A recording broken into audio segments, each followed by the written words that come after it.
नमस्कार, माझे नाव गणेश नागनाथ रुद्रावाल. घेऊन ही तलवार हाती साठले मूल्यांका, जिजाऊ तुमच्या नावाचा गाई दिशा जयजयकार.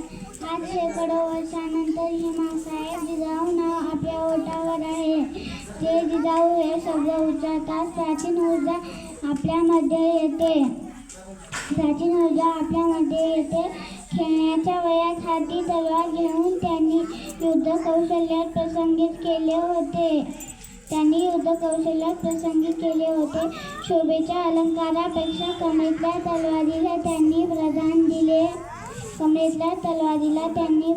दिले. त्यांचा विवाह शहाजीराजे भोसले यांच्याशी झाला. तो काळ असे होते की सार्वत्र मुघलांच्या अलंकारापेक्षा होता. स्त्रिया सुरक्षित नव्हता. या अत्याचारातून मुक्त व्हायचे असले तर स्वतःचे राज्य हवे हे त्यांनी ओळखले व तिची प्रेरणा स्वतःचा मुलगा राजा शिवाजीच्या मनात निर्माण केली होती आणि स्वराज्य घडविण्यास सुरुवात केली आणि त्यांचे स्वप्न पूर्ण देखील झाले. झुकला तख्त दिल्लीचा अन भगवा आसमानी फलकला. तुमच्यामुळे जिजाऊ महाराष्ट्राचा सोनेरी इतिहास घडला. जय जिजाऊ, जय शिवराय. धन्यवाद.